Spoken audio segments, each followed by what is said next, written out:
जी बिस्मिल्लाहिर्रहमानिर्रहीम। अस्सलाम वालेकुम। आपका मेजबान एहसान चांद आपके अपने चैनल चांद टीवी पर हाजिर खिदमत है। नाज़रीन इकराम, बड़ी खबर सामने आई है। लाहौर मोटरवे केस का मरकजी मुलजम जो आबद है और उसके साथ दूसरा मुलजम मिल नहीं रहा था। पहले वकारुल हसन जो है, हुकूमत ने कहा था कि वकारुल हसन का चूंकि उसके साथ राब्ता है तो इसलिए 95% ये चांसेस थे कि वो वकारुल हसन होगा। तो हुकूमत ने इन दोनों की तस्वीर भी जारी कर दी थी। तो जो ही वकारुल हसन की तस्वीर जारी हुई तो एक दिन बाद वकारुल हसन कल खुद वो पुलिस के सामने पेश हो गया और उसने अपनी गिरफ्तारी दे दी और उसने कहा कि मैं इसमें शामिल नहीं हूं, मैं मुलव्विस नहीं हूं। इसकी सेहत जुर्म से वकारुल हसन ने इनकार कर दिया और उसने अपने साले अब्बास का नाम लिया और उसके साथ उसने एक और नाम शफकत बताया। इन दोनों का खुरा उसने दिया। उसने कहा कि इनका उनके साथ राब्ता होता था और मेरी सिम भी उसने कहा मेरे साले अब्बास ही इस्तेमाल करता था। तो पुलिस ने मजीद तफ्तीश की। मैंने आपको साबका वीडियो में बताया था कि पुलिस करीब पहुंचती जा रही है। पुलिस ने मजीद तफ्तीश की तो उसके बाद फिर अब्बास जो था, अब्बास ने भी आज सुबह खुद गिरफ्तारी दे दी और उसने बताया मैं शामिल नहीं हूं और उसने भी शफकत का नाम लिया, कुछ और नाम जो कि पुलिस अफसरान ने तफ्तीश की बड़ी अहम मुझसे। और कल रात शफकत का नाम जब सामने आया, शफकत का वकारुल हसन ने शफकत तक खुरा पहुंचाया तो शफकत को सीटीडी ने दीपालपुर से गिरफ्तार कर लिया। शफकत को गिरफ्तार किया तो तफ्तीश हुई, सारा कुछ हुआ। आज शफकत ने इकबाल जुर्म कर लिया है। शफकत ने बताया कि मैं ही वो दूसरा बंदा हूं, हमने मिल के इसके साथ ज्यादती की, ये सारा मामला उसने इकबाल जुर्म कर लिया। और बाज राय से यह भी मालूम हो रहा है कि उसका डीएनए इब्तदाई तौर पर मैच कर गया है। अब मजीद जो ऑफिशियल रिपोर्ट आएगी आपके सामने रखेंगे। तो ये अब तक की डेवलपमेंट, उसको गिरफ्तार कर लिया गया है। पंजाब पुलिस की भी अच्छी काविश। मैं उन अफसरान की बात कर रहा हूं जो हकायक और सच्चाई, और मैं उन अफसरान को और उन पुलिस लोगों को और सियासी वडेरों को भी आज बेनकाब करने जा रहा हूं जिनकी पुश्तपनाही से ये गैंग चलते हैं, जो जाती मकासद, सियासी मकासद इनसे हासिल करते हैं, कारोबारी मकासद हासिल करते हैं, ऐशो इशरत और सुकून की दौलत इनके जरिए हासिल करते हैं, फिर इनको बचाते भी हैं। नाज़रीन इकराम, यहां मैं आपको बताता चलूं कि जो अब मुलजम शफकत जिसने एतराफ जुर्म किया है, इसकी उम्र सिर्फ 23 साल है। 1997 की तारीख पैदाइश है। आप इसके आईडी कार्ड पे देख सकते हैं और सिर्फ 23 साल उम्र है और ये दूसरा बंदा है। और उसके साथ इसका भी क्रिमिनल बैकग्राउंड बताया जा रहा है। बैकग्राउंड इसका ऐसे ही है और बहुत सारी 10-12 ऐसी खतरनाक किस्म की इन्होंने वारदातें की हैं जिनसे ये बार बार छूटते रहे हैं। पता नहीं इनको कौन छुड़ाता रहा है, अदालतें कैसे जमानत देती रही हैं,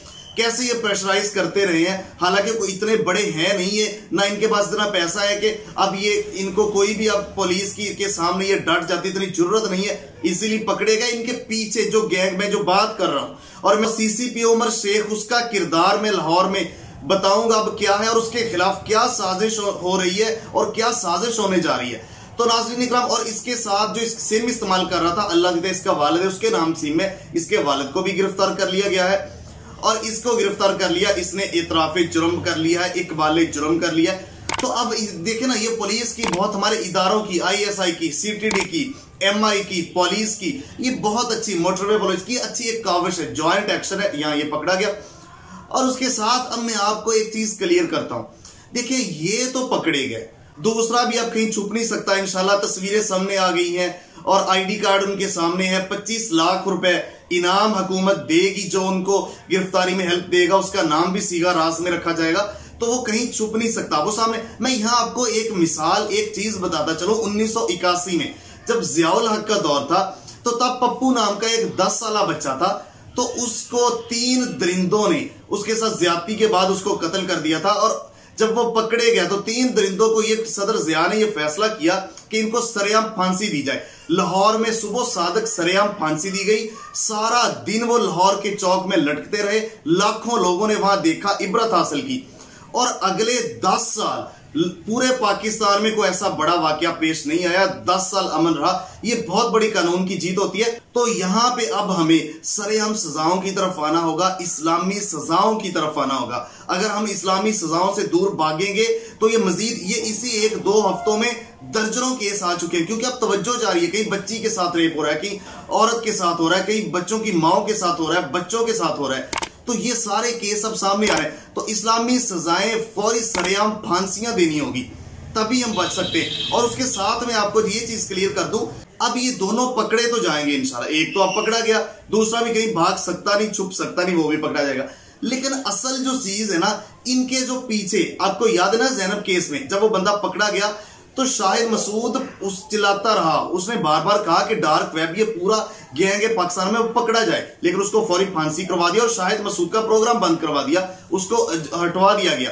तो अब मैं आपको बताना चाह रहा हूं कि इसके पीछे लाजमी तौर पे गैंग है। ये पिछले 10 सालों से ऐसे ऑपरेट कर रहे हैं पंजाब के मुख्तलिफ जिला में, मुख्तलिफ डिस्ट्रिक्ट में, मुख्तलिफ रीजन में।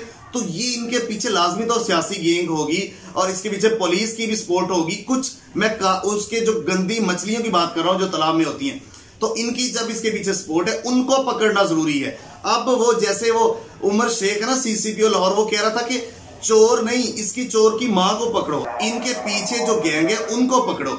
और नाज़रीन इकराम, उसके सामने बताऊं सीसीपीओ लाहौर उमर शेख, इसके खिलाफ जो प्रोपेगेंडा किया जा रहा है, ये एक जबरदस्त पुलिस अफसर है और इसका रिकॉर्ड भी ये बताता है कि ये मारता कम है लेकिन घसीटता ज्यादा है। तो आप बत्ताखोरी और ये स्मगलिंग और ये 2 नंबरी, ये रैप करना और ये मुख्तलिफ जो लाहौर को क्लीन करने के लिए और साबका हुकूमतों का वहां पे शहर जो अपने अफसरान को तोड़ने के लिए ये जरूरी है। इसलिए इसके खिलाफ पूरे अबोताब से जो अपोजिशन भी, नून लीग, पीपल्स पार्टी और नाम निहाद मीडिया भी साजिशें कर रहा है कि इसको हटाओ। यार इनरेलीवेंट बात की है, बात वो गलत की है, सबने उसका एक्सपोज किया, नहीं करनी चाहिए थी। तो वो बात तो ठीक है, उसको नहीं करनी चाहिए थी, लेकिन उसने तो उस पिराए में की बात में वजाहत की कि वो मेरी बेटी है, बेटी की तरह है। और उसने बताया कि मैंने तो इसलिए कहा कि रात को परहेज करना चाहिए बाहर निकलते हुए औरतों को, तो नौजवान लड़कियों को रात के पिछले पहर। तो इस तरह ये इनरेलीवेंट थी, बात नहीं करनी चाहिए थी, लेकिन उसका ये मकसद नहीं कि सारी तवज्जो डाइवर्ट करके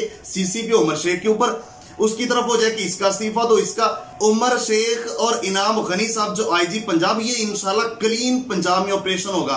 लाहौर में बत्ता माफिया, बत्ताखोरी और स्मगलिंग, ये डकैतियां अपनी मर्जी से सारे काम करवाना, ये सियासी वडेरा, ये जगीरदारा निजाम खत्म करने के लिए सीसीपीओ उमर शेख लाजिम है और ये इंशाल्लाह करेंगे साफ। हम उनकी बैकअप पे हैं। जो अफसर, जो इदारा वर्क करेगा, हम उसकी बैकअप पे खड़े होंगे। तो ये अहम खबर थी।